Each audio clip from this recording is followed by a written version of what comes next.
So welcome back guys, आप सबका फिर से स्वागत है एक और नए अमेजिंग वीडियो में। और गाइस आज की वीडियो बहुत ही ज़्यादा एक्साइटिंग होने वाली है क्योंकि आज की वीडियो में मैं आपके सामने कंपैरिजन करने वाला हूँ Realme 11 Pro Plus और OnePlus Nord 3 स्मार्टफोन को।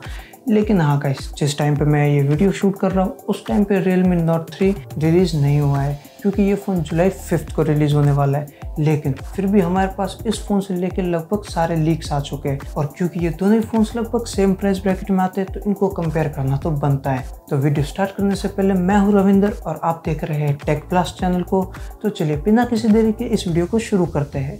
सो गाइस, वीडियो में आगे बढ़ने से पहले अगर आपने अभी तक इस चैनल को सब्सक्राइब नहीं किया है तो जल्दी से जाकर इस चैनल को सब्सक्राइब कर लीजिए क्योंकि यहाँ पे ऐसी ही अमेजिंग टेक रिलेटेड वीडियोस आती रहती है। तो जल्दी से जाकर इस चैनल को सब्सक्राइब कर लीजिए। तो गाइस, अगर मैं स्टार्ट करूँ इन दोनों फ़ोन्स के लुक्स से तो जैसा कि आप फोटो में देख ही सकते हैं कि इन दोनों फ़ोन्स के अंदर हमें पंच होल डिस्प्ले देखने को मिलता है और इनके कैमरा का जो होल है वो भी काफ़ी छोटा है जो कि इनको देखने में काफ़ी मॉडर्न लुक भी देता है। और इन दोनों फ़ोन का साइज़ भी लगभग सेम है, ज़्यादा कोई डिफरेंस नहीं है, एकदम माइनर सा डिफरेंस है। लेकिन जो बड़ा डिफरेंस है वो ये है कि हमें Realme के फ़ोन में कर्व्ड डिस्प्ले देखने को मिलती है लेकिन OnePlus के फ़ोन में हमें फ्लैट डिस्प्ले देखने को मिलती है। और यहाँ पर अगर मैं अपने पर्सनल ओपिनियन की बात करूँ तो मुझे पर्सनली कर्व्ड डिस्प्ले ज़्यादा पसंद आते हैं। आपको किस टाइप के डिस्प्ले पसंद आते हैं मुझे कमेंट सेक्शन में लिख के ज़रूर बताइएगा। और अगर मैं बात करूँ इनके बैक की तो OnePlus के अंदर हमें ग्लास डिज़ाइन देखने को मिलता है जो कि ऑब्वियसली इसको काफ़ी प्रीमियम लुक भी दे रहा है। और इसी के साथ हमें OnePlus में ट्रिपल रियर कैमरा सेटअप भी देखने को मिलता है जो कि हमें ऐसे दो सर्कुलर डिजाइन में देखने को मिलता है। और वाकई में गाइस ये जो डिज़ाइन है काफ़ी नया नया है और देखने में भी काफ़ी कूल लगता है। और यही अगर मैं बात करूँ Realme के फ़ोन की तो उसके अंदर हमें वीगन लेदर का डिज़ाइन देखने को मिलता है जो कि वाकई में इस फ़ोन को देखने में यूनिक तो बहुत बनाता है। और इसी के साथ हमें इसके अंदर ट्रिपल रियर कैमरा सेटअप भी देखने को मिलता है जो कि इतने बड़े सर्कुलर डिज़ाइन के अंदर आता है और देखने में तो ये भी वाकई में काफ़ी कूल लगता है। लेकिन हाँ, आपका ओपिनियन सबसे ज़्यादा ज़रूरी है। तो आपको इन दोनों स्मार्टफोन में से किसका डिज़ाइन ज़्यादा अच्छा लगा मुझे कमेंट सेक्शन में लिख के ज़रूर बताइएगा। तो गाइस, अगर हम बात करें इन दोनों फ़ोन्स के डिस्प्ले के स्पेसिफिकेशंस के बारे में तो Realme के अंदर हमें 6.7 इंचेस का 120 हर्ट्ज़ का 10 बिट HDR10+ वाला एमोलेड डिस्प्ले देखने को मिलता है। और गाइस ये डिस्प्ले अच्छा तो हो गए, इतनी लंबी चौड़ी स्पेसिफिकेशंस जो है। और गाइस OnePlus के अंदर हमें 6.74 इंचेस का 120 हर्ट्ज़ 10 बिट HDR10+ वाला एमोलेड डिस्प्ले देखने को मिलता है। लेकिन इन दोनों डिस्प्ले के अंदर फ़र्क ये है कि OnePlus के अंदर हमें Gorilla Glass 5 की प्रोटेक्शन देखने को मिलती है लेकिन Realme के अंदर हमें ऐसा कोई स्पेसिफाई नहीं किया हुआ कि उसके अंदर कोई प्रोटेक्शन मिलती भी है या फिर नहीं मिलती। तो इसके अकॉर्डिंग OnePlus मुझे थोड़ा सा ज़्यादा सेफ लगता है। लेकिन गाइस Realme के अंदर हमें 950 निट्स की ब्राइटनेस देखने को मिलती है और OnePlus के अंदर 1450 निट्स की ब्राइटनेस। तो गाइस क्लियरली विनर तो OnePlus ही हो गया। लेकिन गाइस यहाँ पे भी हल्का सा एक ट्विस्ट है क्योंकि Realme के अंदर हमें कर्व्ड डिस्प्ले देखने को मिलते हैं जिसकी मदद से उसके जो साइड के बेजल्स है वो तो लगभग दिखते ही नहीं है क्योंकि ऑब्वियसली कर्व डिस्प्ले दिखेंगे भी नहीं। और वहीं पे OnePlus के अंदर हमें फ्लैट डिस्प्ले देखने को मिलता है जो कि ऐसे कोई शिकायत वाली बात नहीं है, अपनी अपनी चॉइस के ऊपर डिपेंड करता है कि आपको कर्व डिस्प्ले ज़्यादा पसंद आता है। और दोनों ही फोन्स में ऑब्वियसली हमें पंच होल डिस्प्ले देखने को मिलता है। तो चलिए गाइस, ये तो बात हो गई इन दोनों फोन्स के डिस्प्ले की। लेकिन अब बारी है इन दोनों फोन्स के अंदर हमें क्या क्या माल मसाला देखने को मिलता है, मतलब प्रोसेसर, रैम वगैरह। तो अगर मैं बात करूँ Realme की तो उसके अंदर हमें MediaTek का Dimensity 750 देखने को मिलता है जो कि एक 5G प्रोसेसर है और 6 नैनोमीटर पे बेस्ड है। लेकिन वहीं पे दूसरी साइड OnePlus के अंदर हमें MediaTek Dimensity 9000 देखने को मिलता है जो कि ऑब्वियसली 5G प्रोसेसर है लेकिन 4 नैनोमीटर्स पे बेस है जो कि क्लियरली का 750 से तो बहुत ही ज़्यादा पावरफुल है। और अगर मैं बात करूँ रैम टाइप की तो Realme के अंदर हमें LPDDR4X रैम देखने को मिलती है लेकिन OnePlus के अंदर हमें LPDDR5X रैम देखने को मिलती है। तो यहाँ पे भी ऑब्वियसली OnePlus जीत जाता है। और गाइस हमें इन दोनों फ़ोन्स में UFS 3.1 स्टोरेज देखने को मिलेगी जो कि वाकई में गाइस काफ़ी फास्ट होती है। इन दोनों ही फ़ोन्स में गेमिंग तो वाकई में काफ़ी कमाल की होने वाली है। लेकिन OnePlus के अंदर हमें हल्की सी बेटर परफॉर्मेंस देखने को मिलेगी क्योंकि उसके अंदर हमें प्रोसेसर भी बढ़िया देखने को मिलता है और रैम भी बढ़िया देखने को मिलती है। तो ऑब्वियसली OnePlus इस सेगमेंट का क्लियरली विनर है। और गाइस अगर मैं बात करूँ इनके OS की तो Realme के अंदर हमें लेटेस्ट Realme UI 4.0 देखने को मिलता है जो कि लेटेस्ट एंड्रॉयड 13 पे ही बेस्ड है। और वही दूसरी तरफ हमें वन प्लस में ऑक्सीजन ओएस देखने को मिलता है और वो भी एंड्रॉयड 13 पे ही बेस्ड है। तो ऐसा कोई दिक्कत की बात नहीं है क्योंकि दोनों ही फ़ोन्स में हमें लेटेस्ट एंड्रॉयड 13 देखने को मिलता है। लेकिन मैं आपको एक बात बताना चाहूँगा कि Realme UI 4.0 अभी लॉन्च हुआ है और हमें इसके अंदर ब्लोटवेयर, एड्स वगैरह बहुत कुछ देखने को मिलता है, लेकिन उनको हम हटा सकते हैं, ऐसा कोई दिक्कत की बात नहीं है। और गाइस अगर मैं इन दोनों स्मार्टफोन्स की बैटरी की बात करूँ तो दोनों के अंदर हमें 5000 mAh की बैटरी देखने को मिलती है और दोनों के साथ हमें सुपरवुक चार्जर भी देखने को मिलता है। फ़र्क सिर्फ इतना है कि Realme के अंदर हमें 100 वाट का चार्जर देखने को मिलता है और वन प्लस के अंदर 80 वाट्स का।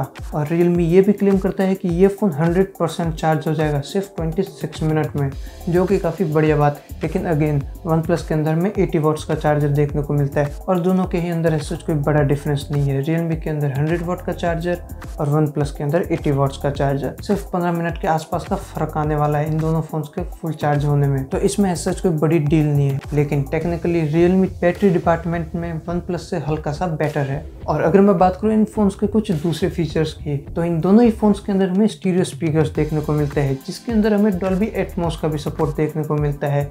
लेकिन Realme के अंदर हमें हाई रेस का भी सपोर्ट देखने को मिलता है, जो कि ऐसा कोई बड़ा डिफरेंस क्रिएट नहीं करता इन दोनों फ़ोन्स के स्पीकर्स में, लेकिन सिर्फ माइनर सा फ़र्क है। अगर आप इन दोनों फ़ोन्स के स्पीकर्स को बारी बारी करके सुनेंगे तभी आपको कुछ हल्का सा डिफरेंस सुनने को मिलेगा, लेकिन ऐसा कोई बड़ा डिफरेंस नहीं है ये। और अगर दूसरे फीचर्स की बात करूँ तो दोनों ही फ़ोन्स के अंदर हमें इन डिस्प्ले फिंगरप्रिंट स्कैनर देखने को मिलता है। दोनों ही फ़ोन्स में हमें Wi-Fi 6 का सपोर्ट देखने को मिलता है, लेकिन Realme के अंदर हमें Bluetooth 5.2 देखने को मिलता है और वन प्लस के अंदर Bluetooth 5.3, जो कि गाइस एकदम लेटेस्ट है। तो यहाँ पे भी वन प्लस को एक एक्स्ट्रा पॉइंट मिलता है। और दोनों ही फ़ोन्स में हमें डुअल सिम स्लॉट मिलने वाला है, लेकिन उसके अंदर हम मेमोरी कार्ड डाल के इनकी स्टोरेज को एक्सपेंड नहीं कर पाएंगे। दोनों ही फ़ोन्स में हम ये नहीं कर पाएंगे और हमें इन दोनों ही फ़ोन्स में हेडफोन जैक्स भी नहीं मिलने वाले। तो अगर आपके पास ऑक्स वाले ईयरफोन है तो आपको एक USB to ऑक्स कन्वर्टर तो खरीदना ही पड़ेगा, या फिर आप टाइप सी वाले ईयरफोन्स भी खरीद सकते हैं। लेकिन ये आपके ऊपर डिपेंड करता है कि आप इन दोनों में से क्या चूज करते हो। और अगर मैं बात करूँ इन दोनों फोन्स के वेट की तो Realme का वेट है 183 ग्राम्स का, लेकिन वन प्लस का वेट है 191.5 ग्राम्स का, जो कि ऑब्वियसली गाइस Realme से ज्यादा है, क्योंकि वन प्लस के पीछे भी हमें ग्लास देखने को मिलता है, तो ऑब्वियसली इसका वेट ज्यादा ही होगा। लेकिन जो चीज कम है वो है इसकी थिकनेस, क्योंकि Realme की थिकनेस है 8.2 mm की और वन प्लस की थिकनेस है 8.1 mm की। तो टेक्निकली वन प्लस Realme से पतला ही हुआ, भले ही 0.1 mm पतला हुआ। तो गाइस हमने इन फोन्स के फिजिकल अपीयरेंस की तो बहुत बात कर ली, लेकिन अब बारी है इनके